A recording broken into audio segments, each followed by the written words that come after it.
Good morning to one and all present here. Welcome to my YouTube channel Toppers Destination.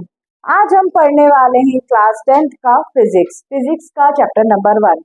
कल हम लोगों ने किया था केमिस्ट्री का चैप्टर नंबर 1 किया था। आज हम करने वाले हैं फिजिक्स का फर्स्ट चैप्टर क्या है? Light, reflection and refraction. मतलब कि लाइट क्या होती है, रिफ्लेक्शन क्या होता है और रिफ्रैक्शन क्या होता है। ये छोटी छोटी सी डेफिनेशंस में चैप्टर खत्म नहीं होता है, इनको पूरा डिटेल में डीप में जाके हमको पढ़ना पड़ता है, क्योंकि बेटा ये फिजिक्स है। इसमें जब तक डीप में चीजें नहीं समझ में आएंगी तब तक कॉन्सेप्ट क्लियर नहीं होंगे। So let's start. Light, what is the definition of light? It is an electromagnetic ray that travel in a straight line. Light क्या होती है? एक इलेक्ट्रोमैग्नेटिक रे होती है जो कि एक सीधी रेखा में जाती है, that is called light. Reflection of light क्या होता है? When light falls on a surface and is reflected back into the same medium, that is reflection of light. अब रिफ्लेक्शन ऑफ लाइट क्या होता है? रिफ्लेक्शन ऑफ लाइट ये होता है कि व्हेन लाइट अगर फॉल हो रही है, लाइट गिर रही है किसी सरफेस पे, तो reflect back into the same medium. जैसे कि अगर मैं आपको रिफ्लेक्शन का एक एग्जांपल बता दूं तो हमारा मिरर ले लीजिए, अगर उस पर कोई लाइट रिफ्लेक्ट होती है तो रिफ्लेक्ट बैक भी होती है, that is called reflection of light. Refraction क्या होता है? When light travels from one medium to another, it bends from its original path and that is the refraction. अब इसमें क्या होता है कि रिफ्लेक्ट बैक नहीं होती, इसमें रे मुड़ जाती है, बेंड हो जाती है, that is called reflection of light. अब देखिए terms related to refraction of light. अब इसमें कुछ टर्म्स हैं जो रिलेट करती हैं हमारी लाइट की रिफ्लेक्शन से। वो क्या है? Incident ray, reflected ray, normal, angle of incidence, angle of reflection, object, image दो टाइप की बनती है, virtual and real. Real is the erect यानी सीधी रहती है, वर्चुअल उल्टी यानी कि सिर्फ अजम्पशन की जाती है। अब देखिए हमको क्या पढ़ना है अभी, जो टर्म्स जो हमने पढ़ी है अभी। Now we are writing the terms. क्या लिखी है मैंने? टर्म्स जो अभी मैंने आपको बताई थी कि ये सारी टर्म्स आती है रिफ्लेक्शन रिफ्रैक्शन में। क्या था? इंसिडेंस रे, एसी रे, light that falls on the reflecting surface. AC रे जहां पे लाइट रिफ्लेक्ट होती है रिफ्लेक्टिंग सरफेस पे। रिफ्लेक्टेड रे क्या होती है? Light that send back on the reflecting surface, that is called reflected ray. Normal, normal क्या होता है? The normal is a line at a right angle to the reflecting surface to the point of incidence. ठीक है, मतलब कि right angle अगर बन रहा है रिफ्लेक्टेड सरफेस से पॉइंट ऑफ इंसिडेंस पे तो उसको हम क्या बोलेंगे? नॉर्मल कहेंगे। Okay, now angle of reflection, अगर एंगल बन रहा है रिफ्लेक्टेड रे के कारण तो उसको हम एंगल ऑफ रिफ्लेक्शन कहेंगे और उसको नॉर्मल ही रखेंगे। Object, it is the thing that forms an image on the screen। Object वह होता है जो कोई भी ऑब्जेक्ट है अगर जिसकी किसी परछाई दिख रही है किसी चीज की, तो जैसे किसी चीज है, मतलब सपोज करो यहाँ पे एक पर्सन खड़ा है, उसकी परछाई आ रही है, तो that person is called object. It is the thing that forms an image, जो एक इमेज बनाती है स्क्रीन पे, दैट इज कॉल्ड ऑब्जेक्ट। अब इमेज क्या होती है भाई? इमेज क्या होती है? It is the reflection of the object on the screen. अगर किसी चीज की परछाई या रिफ्लेक्शन स्क्रीन पे दिखता है that is called image. But अब ये इमेज क्या होती है? दो टाइप की होती है, मैंने आपको बताई है, एक होती है रियल एंड एक होती है वर्चुअल। जो रियल इमेज होती है, रियल इमेज क्या होती है? Real image is always obtain on the screen, वो आपकी स्क्रीन पे ऑलवेज दिखेगी। बट जो वर्चुअल इमेज होती है, these can not be obtain on your screen. अब हम पढ़ने वाले हैं laws of reflection of light. क्या लॉ है रिफ्लेक्शन ऑफ लाइट के लिए? The angle of incidence is equal to the angle of reflection. मतलब कि जो एंगल ऑफ इंसिडेंस रहता है वो एंगल ऑफ रिफ्लेक्शन के बराबर रहता है। The incidence ray, reflected ray and normal to the mirror at a point of incidence all lie on the same plane. जैसा कि हमको डायग्राम में दिख रहा है, सारी चीजें सेम प्लेन, मतलब कि एक प्लेन मिरर पे तीनों चीजें बन रही। The incident ray and reflected ray lie on either side of the normal. Normal के दोनों तरफ दोनों रेज होती है, एक तरफ इंसिडेंट होता है, एक तरफ रिफ्लेक्टेड रे होती है। अब देखिए अब हम क्या पढ़ रहे हैं, स्पेरिकल मिरर। स्पेरिकल मिरर दो टाइप के होते हैं, कॉनकेव एंड कॉन्वेक्स। जो कॉनकेव होता है उसमें spherical mirror that has its reflecting surface curved inverse. इसमें कर्व्ड मतलब कि जो बन रहा है वो अंदर की तरफ बन रहा है, ओके। और कॉन्वेक्स मिरर, कॉन्वेक्स क्या होता है, a spherical mirror that has its reflecting surface curved outward. एक ही डिफरेंस है दोनों में, इसमें इनवर्ट बन रहा है एंड इसमें आउटवर्ड बन रहा है। अब भाई इनवर्ट बन रहा है तो इसका भी कोई एग्जांपल होगा, हाँ इसका एग्जांपल है हमारे हाउस होल्ड में जो मिरर्स यूज करते हैं normally mirror, that is concave. And convex जो होते हैं उसका एग्जांपल हमारी बाइक्स में, स्कूटीज में, ठीक है। ये होता है कॉन्वेक्स, मतलब जो दूर के ऑब्जेक्ट रहते हैं वो हमें पास आते हुए दिखते हैं, वो लगते हैं बाइक्स में, स्कूटीज में, that is convex. And invert की इमेज जो बनती है हमारे नॉर्मल मिरर में, that is called concave. Important terms है स्पेरिकल मिरर की जो मैं आपको बताने जा रही हूँ, centre of curvature, focus, principal axis, pole, focal length and radius of curvature, इन सब का भी डिफाइन है।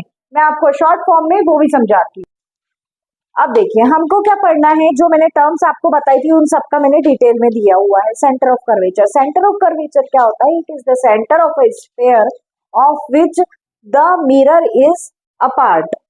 इसको हम डिनोट किससे करते हैं, सी से। रेडियस ऑफ कर्वेचर की क्या डेफिनेशन होती है, it is the radius of a sphere of which the mirror is a part. Pole, it is the centre of a spherical mirror. Principal axis X and Y होता है, straight line के form में होता है, passing through होता है centre of curvature से पोल तक।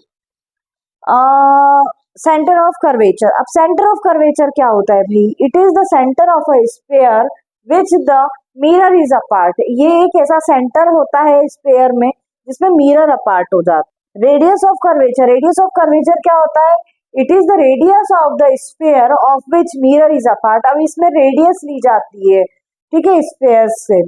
फिर पोल, पोल क्या होता है, it is the centre of spherical mirror. देखिए अब हमको क्या पढ़नी, एक टेबल बनाई हुई है मैंने बोर्ड पे, कॉनकेव मिरर की टेबल है जहाँ पे पोजीशन कहाँ है ऑब्जेक्ट की, पोजीशन ऑफ इमेज कहाँ है, साइज ऑफ इमेज कहाँ है, नेचर ऑफ इमेज कहाँ है। सबसे पहले हम देखते हैं पोजीशन ऑफ एन ऑब्जेक्ट। अगर हमारा ऑब्जेक्ट इंफिनिटी पे, तो एट द फोकस की पोजीशन क्या है इमेज की, at the focus, okay. Size क्या बनेगा इमेज का, हाईली डिमिनिश पॉइंट साइज, यानी हमको नहीं दिख पाएगा।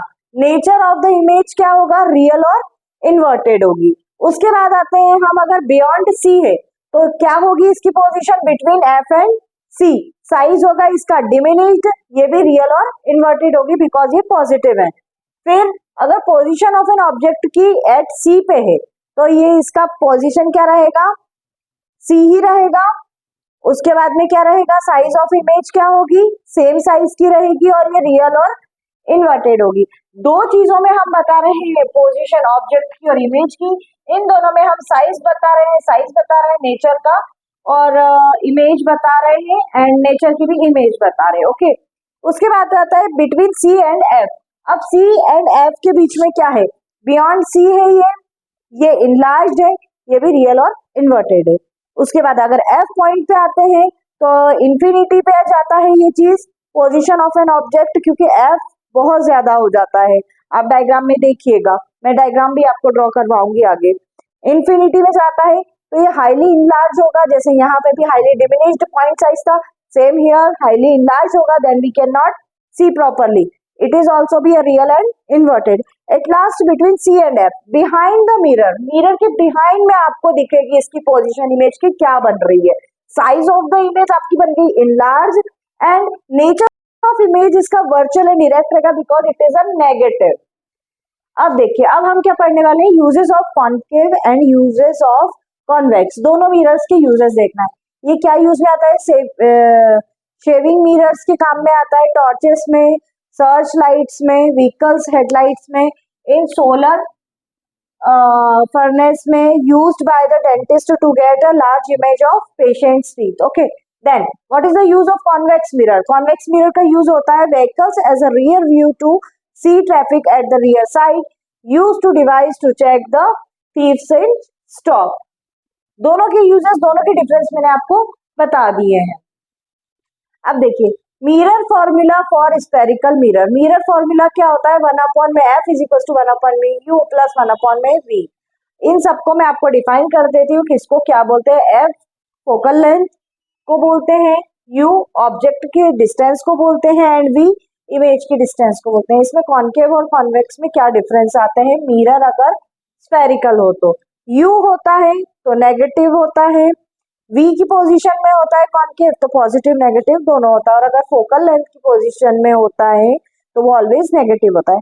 कॉन्वेक्स में यू, जिसको हम क्या बोल रहे हैं, यू को ऑब्जेक्ट डिस्टेंस नेगेटिव होती है, वी क्या होता है पॉजिटिव होता है, फोकल लेंथ होती है पॉजिटिव। अब हम पढ़ने वाले हैं नया टॉपिक मैग्निफिकेशन। क्या होता है मैग्निफिकेशन, मैग्निफिकेशन होता है इमेज डिस्टेंस अपॉन में ऑब्जेक्ट डिस्टेंस। ये जो मैंने बताया न्यूमेरिकल्स में यूज होता है, और ये फॉर्मूला भी आपको न्यूमेरिकल्स में इक्वेशंस के फॉर्म में आप लिख सकते हैं, हाइट ऑफ इमेज अपॉन में height of object. For virtual image M is the positive real image, small M is a negative. वैसे स्मॉल एम पॉजिटिव भी होता है पर रियल में होता है, और स्मॉल एम नेगेटिव होता है। देन अब क्या करने वाले हैं हम, इफ m अगर ग्रेटर देन है 1 से तो क्या करना पड़ेगा हमको, image is bigger than the object. उसके बाद में क्या है, m अगर 1 के बराबर है तो image is of the same size as the object. अगर m 1 बड़ा है m से, m छोटा है तो image is smaller than the object. If m is the positive then the image is virtual and erect, if m is the negative then the image is real and inverted. यहाँ पे हमारा part 1 reflection खत्म होता है। अब हम part 2 में पढ़ने वाले हैं रिफ्रैक्शन। अगर आपको मेरी वीडियोस अच्छी लग रही है तो लाइक करिए, सब्सक्राइब करिए, शेयर कीजिए। कोई डाउट हो तो कमेंट सेक्शन में कमेंट कीजिए। Thank you.